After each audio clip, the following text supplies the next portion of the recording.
could be is it could be Mark Pope's response to finally facing adversity, right? Like he didn't play, but you could argue that, for the first 2 or 3 years that he wasn't playing, that he could say, well, I just need my shot and then it will work, right? Well, this year he's totally gotten his shot and he kind of fell flat on his face in the first few games. And so what we could be seeing now is that adversity and him saying like, oh crap, like I have to do more.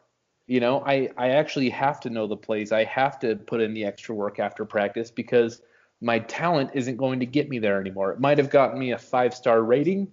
It might have gotten me, the adoration of the fan base and people calling for me to play. But then when I played, it didn't actually work. Yeah, So yeah, definitely. And I mean, what you just said, kind of, I mean, the only player I could think of when you were talking was Lorenzo Lingard. Fit that Yep. example perfect. yeah, A kid that out of high school, he didn't really play the best competition. He was Mr. Gatorade Player of the Year. Everything kind of got handed to him. He was bigger than everyone else. So like, even if his work ethic wasn't that good, he didn't really have to put in the work just because he was so much more talented than anybody else. And then you see him get to that next level, and he kind of doesn't know what to do. yeah, So yeah, I mean, I can definitely see what you're saying about that. yeah. Okay, so my next question for you, Brad, I want to shift a little bit to recruiting because early National Signing Day is quickly approaching, and about an hour ago, Tim Burns Jr., our only cornerback committed in the 2021 class, decommitted. Where do you think we go from here as far as recruiting and especially recruiting cornerbacks? Man, before we start about where we got to go, we got to kind of backtrack a little bit, right? I mean, Yep. we're already very slim at the cornerback position. We only got 2 or 3 official spots left open. You just mentioned he's pretty much our only cornerback in the class because Malik Curtis is obviously going to be playing receiver. We've had Zoom calls with Tim, a few of us, and I mean that is one of those kids. I mean, we talk about this 21 class and how special they are, and like almost every single one of these kids eat, breathe, and bleed the orange and green, and he was at the top of the list, man. I don't care what the situation is, unless it's something very, very like discreet that none of us really know about regarding like maybe either grades or school situation. There's no way you drop a kid like Tim Burns. I mean, and this kind of goes back to an earlier podcast that us three did with a kid named Steven Ortiz, right? We kind of compared Tim Burns to Steven Ortiz, and how we felt like these were the two guys that we needed to go after as far as the nickel, the grind, the grit, the way they play. And we were a little disappointed of not going after Steven Ortiz or even giving him an offer, but at the same time, we were okay because we had Tim Burns, and we kind of said, you know what, they're kind of the same player. I could see maybe why you don't offer Steven Ortiz, even though you should have. But now, with no corners, and not to mention, I mean, the kid last week just had an interception. He's been doing his thing. I don't understand why you drop him. I mean, Mike Rump was already on the hot seat for a while now, and I will say this: there is a rumbling of a certain name. It's not Markevious Brown. It's not Covington. I wouldn't be surprised if you hear a kid like Nick Burrows come up. St. Thomas Point he is, right? Yep, he's a Michigan commit. We obviously have seen how bad Michigan's playing. Wouldn't be surprised if somebody like Harbaugh, who's obviously on the hot seat right now, Miami could be turning up the heat on not only one Michigan commit, but maybe 2. I wouldn't mind seeing McBurrows and Jaden Hood flip. That would kind of help us out in the linebacker and cornerback position, where obviously this isn't, I'm not putting like all my eggs in a basket. If I had a crystal ball, I would do it. But that's the only thing that makes sense to me right now. McBurrows and Tim Burns are pretty similar. I would probably give the edge as an overall player to McBurrows. Mm-hmm. But I mean, we got no cornerbacks. I mean, some people would say add both of them, right? But at the same time, I think the staff is very clear right now that we're gonna go in the portal for at least 1, if not 2, corners that have some type of already quality when it comes to playing football already. We lack a lot when it comes to developing corners. We almost have to wait like 2.5 years just to see like what we're getting out of a kid. And I think the portal, as we've seen with other positions on our team, maybe we don't have to wait 2 or 3 years to get a good corner. I mean, you go back to Javonte Dean is one. I know Adrian Colbert was a safety, but I mean, those are just 2 specific names right there that kind of helped us out a little bit. But yeah, man, I don't know about that one. You want to know where I'm at with our cornerback situation, and that's with Blades and Couch and Ivy all playing much better than anticipated, right? They're all having pretty good seasons at this point, though not perfect, right? Dude, like when it comes to recruiting corners, it's like one of those situations in a relationship where it's such like it's such a sore spot, and you've screamed about it with your partner so many times that now when it comes up, you just kind of put your hands up. You're like, no, I'm not even talking about this. Like that's how I feel about recruiting cornerbacks right now. Like I don't care. Like the coaches need to figure it out, and we'll talk about it after signing day for me, because I just don't even want to hear it, you know? Like Tim Burns, like whatever. Like Tim Burns wasn't a guy that was going to walk on the field and be ready to play day one anyways because he's undersized. Yeah. And we need help day one.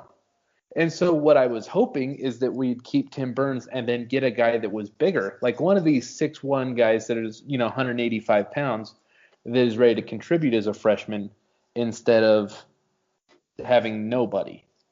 Definitely. And I think at this point now, I mean, I'm crossing my fingers as I'm talking to you guys, but I'm hoping that a certain player gets cleared out in January and we could kind of fill in one of those cornerback spots for Avonte Williams.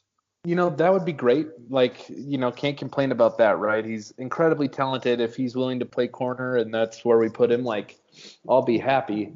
But at this point, man, like, we need desperate help, and we don't have a lot of spots, and it's just kind of a head scratcher, I think I think the desperate help kind of goes along with what Brad was saying about the transfer portal. Yeah. Because I think a lot of us, and I've been very guilty of this, I think a lot of us almost depend on some of these true freshmen to contribute right away when that's really not how it should be. Yeah. Unless you're a guy like who am I trying to think of? Tyson Campbell, Patrick Surtain. Yeah, exactly. The Bama guys and the guys that go to Georgia. Those are the players, or a Jason Marshall even. And I think Jordan made a great point. I mean, we all know that no matter who we add in this class as far as corner, they're not going to make an impact right away.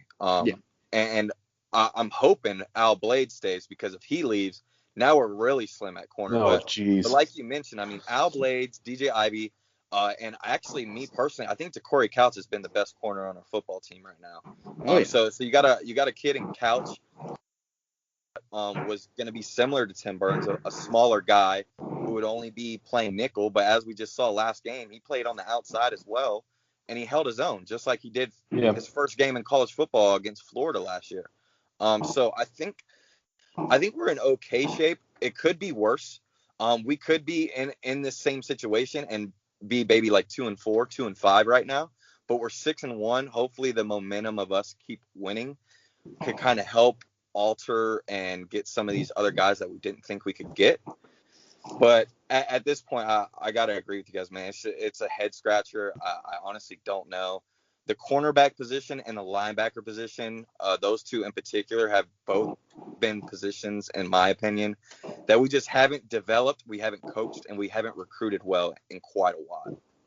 Well, it's interesting to me because why are they doing this with 3 weeks or 4 weeks left to go?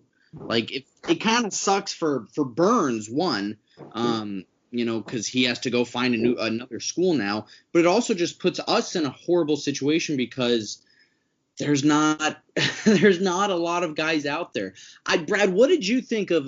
Because I'm a fan of him, Marvin Covington out of Texas. What are your thoughts on him? I actually like Covington better than Markevious Brown, in my opinion. I would take Covington if he was our last option. I know that might sound a little bit bad, but I still think, I mean, we need like going back to Jordan said, we need impactful corners. We need guys to where, like, even a Corey Couch, where luckily for him, we didn't have to wait 2 full years to get the best out, not really the best out of him, but at least see improvement and see what we could get out of him.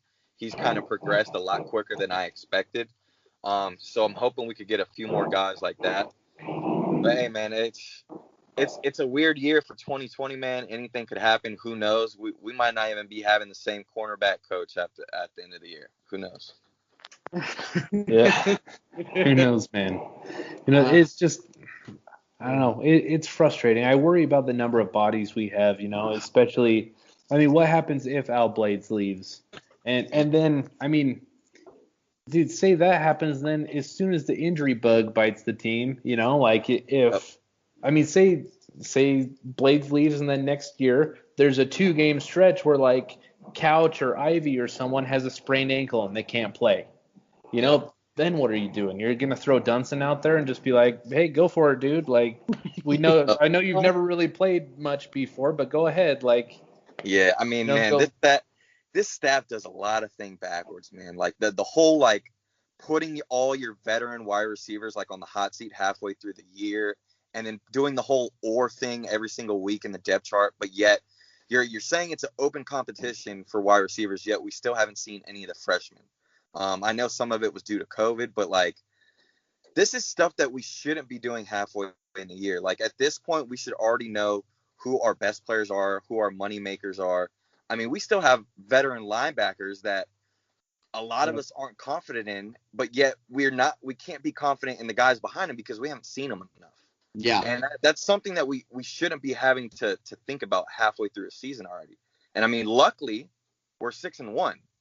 I mean, without De'Aaron King, this team's easy like 3-4.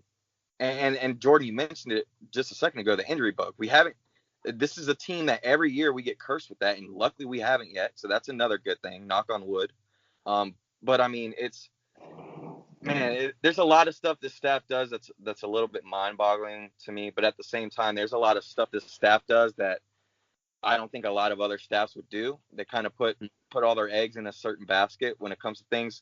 And we mentioned earlier the transfer portal, man. I think we're starting to find out that the transfer portal could be used on specific players and positions that we're kind of needing to bridge for the following year. Yeah, and I think it's going to be interesting because you're starting to see more and more players hit the transfer portal, especially what you hear about FSU and that they might be absolutely gutted.